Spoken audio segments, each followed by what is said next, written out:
Bismillahi walhamdulillah wassalatu wassalamu ala asyrafil anbiya'i wal mursalin Sayyidina Muhammadin wa ala alihi wa sahbihi wa man tabi'ahum bi ihsanin ila yaumiddin wa ba'd. Assalamualaikum warahmatullahi wabarakatuh.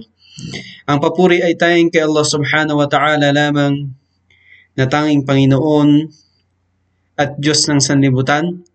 Naway ang habag at pagpapala ng Allah subhanahu wa ta'ala ay mapasa ating mahal na propeta na si Muhammad sallallahu alaihi wasallam, ganon din sa kanyang mga kasamahan at sa kanyang mga pamilya at sa lahat ng mga taong tumahak ng kanyang landas hanggang sa huling araw.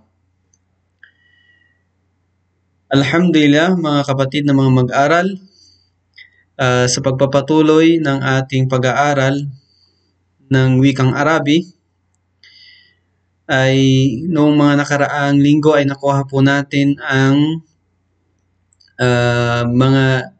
yung dalawang uri ng mga mahabang katinig na tinatawag, yung mga tinatawag na mudud. Okay? Yung mad na alif at saka mad na waw, alhamdulillah, nakuha na natin yon, yung dalawang yon. At ngayong araw na ito, inshallah, ay ating pong kukunin ang ya na madda. Okay? O yung mad na ya. So, ang itsura po ng ya na madda ay ganito po ang kanyang itsura kapag sinusulat siya, ya, at siya ay may sukon sa itaas. Okay? At ganun din, ang sinundan niyang letra ay kailangan na ito ay kasra. Okay? Kailangan na ito ay kasra. At ang katumbas ng ya ay i. Okay? I. So, yun po ang katumbas ng mad na ya. So, kung halimbawa dito, sa ba, na halimbawa niya, ay siya ay kasra. Pagkatapos, ito po yung mad na ya na sukun siya. Kaya ang basa sa kanya ay B. Yan. B. So, mahaba siya. Okay? So, parang nagbasa ka ng dalawang letra na ya. Okay? Dalawang letra na ya. So, ito naman, Jim. Okay? Kasra siya. Tapos yung sinundan niya ay ya na sukun. Kaya ang basa sa kanya ay G. Yan. G, okay? G, yan. So, para mo siyang binasa ng dalawang letra na ya. So, basahin natin dito, kapag ang titik, sabi niya na ya, na mayroong sukun, so kailangan sukun siya, okay? Kailangan sukun siya. Kung may vowel siya, ibig sabihin, hindi siya magiging mad, okay? Hindi siya magiging mad o mahaba kasi nga mayroon siyang vowel. Kailangan sukun siya ay sumusunod sa isang alpabeto na may kasra. So, ito yung kondisyon niya, no? Kailangan yung sinusundan niyang letra ay kasra siya. Okay? Kung kasra siya, ay dito magkakaroon ng mad na ya. Pero kung hindi siya kasra, kung halimbawa ang kanyang vowel, yung letra ng vowel na sinundan niya, yung vowel ng letra na sinundan niya ay halimbawa fatha siya o kaya dhamma siya, so hindi siya magiging ya. Okay? Hindi siya magiging mad na ya. Okay? So kailangan, kaya nga ang kondisyon niya, okay, yung ya na ito, sukun siya, pagkatapos ay yung sinundan niyang alpabeto, kailangan ang vowel niya o kaya yung katinig niya ay kasra.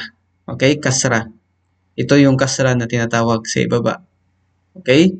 Magkagayon ang ya madda na ito ay magbibigkasin katulad ng dalawang katinig na kasra.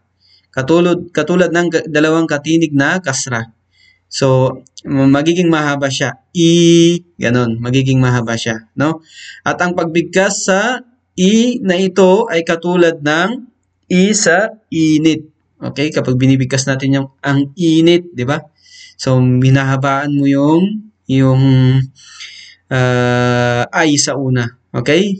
Ang init. Okay? So, yan po yung katumbas niya. Okay? So, tandaan nyo yun mga kapatid. Kailangan, katulad ng mga naunang mga katinig, mahabang katinig na nakuha natin yung alif na madda, di ba? Sabi natin, ang kondisyon niya, okay, ito ay sukun, tapos yung sinundan niyang letra ay fatha. Okay, kaya nagiging mahaba siyang alif. Okay, kaya nagiging mahaba siyang alif o mad na alif. Ganon din yung waw. Kailangan yung sinundan niyang letra ay dhamma para maging mahaba siyang mad na waw. So, ganito rin itong kinukuha natin ngayon na ito ay mad na ya at kailangan yung sinundan niyang letra ay ang kanyang vowel o katinig ay kasra. Okay? Kaya nagiging mahaba siyang mad na ya. So, papakita natin dito yung kapag siya ay, kung makikita ninyo mga kapatid dito, itong ba, okay? Ito po yung mad na ya. Okay? Kaya siya nagiging mahaba, sabi natin, kasi yung sinundan niyang letra ay letrang ba na kasra. Kaya ang basa sa kanya ay B. So, nandito po yung katumbas niya. Okay? Para ito ay guide nyo lang. Okay? Pero, mas mainam kapag dito kayo nagbabasa. Okay? Wag dito. Okay? Kasi dito, siyempre, nababasa natin talaga yan. Kailangan dito lang tayo magbasa. Okay? Guide nyo lang kapag titignan nyo ito kapag natapos yung basahin ito at malalaman ninyo yung tamang basa niya. Okay? So, yan po, B. Okay? B.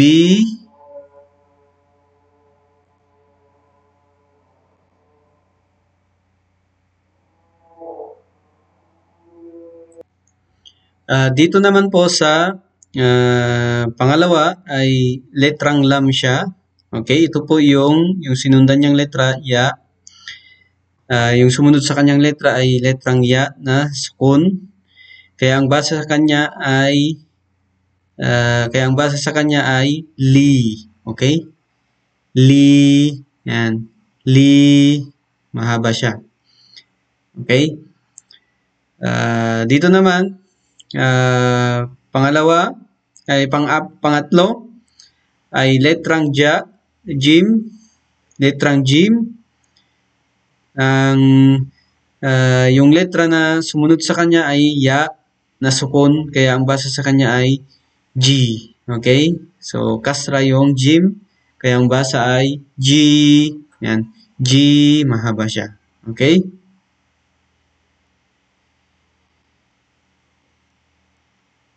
Sumunod ay letrang mim.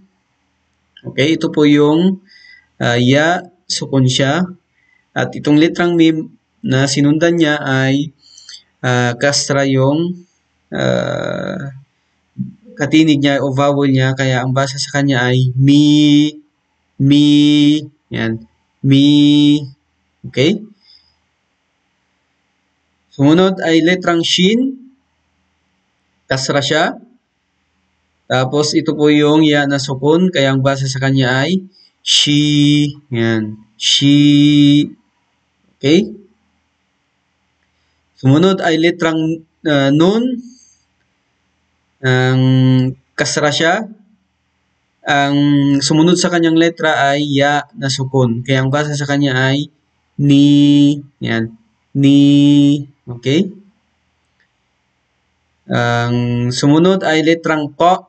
Okay? Ito yung mabigat na to. Ang letrang sumunod sa kanya ay ya na sukun. Kasra siya. Yung to ay kasra. Kaya ang basa sa kanya ay ti. Yan. Ti. Okay?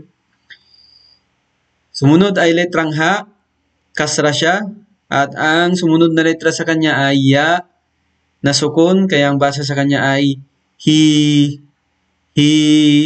Yan. Hi. Okay? Letrang ain, sumunod. kasra siya, yung sumunod na letra sa kanya ay ya na sukun, kaya ang basa sa kanya ay i, i, ganoon. Sumunod ay letrang ya, okay? Letrang ya siya.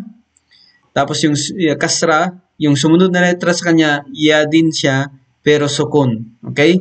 Pero sukun. Kaya ang basa sa kanya ay yi, yi, yi. Yan, mahabang yi. Sumunod ay letrang fa na kasra at ang sumunod na letrang sa kanya ay ya na sukun. Kaya ang basa sa kanya ay fi, okay? Sumunod ay letrang sin, okay? At ang kasra siya, sumunod na letra sa kanya ay ya na sukun, kaya ang basa ay si, yan, si, okay? Tapos letrang kaf, kasra siya, ang sumunod na letra sa kanya ay ya, kaya ang basa sa kanya ay ki, okay? Ki, yan. Letrang dal,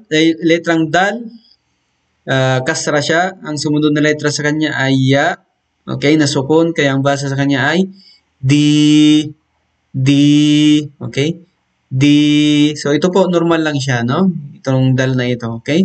Normal lang siya. Sumunod ay letrang sod na kasra, ang sinundan niyang letra ay ya, nasukon, kaya ang basa ay si. Tingnan niyo po yung bibig ko, bumibilog siya kapag binibigkas ang letrang sod. Okay? So, ganun po siya binibigkas para mabasa talaga ninyo ang letrang sod kahit na siya ay kasra. Okay? Kahit na siya ay kasra. Si, yan po. Si, okay?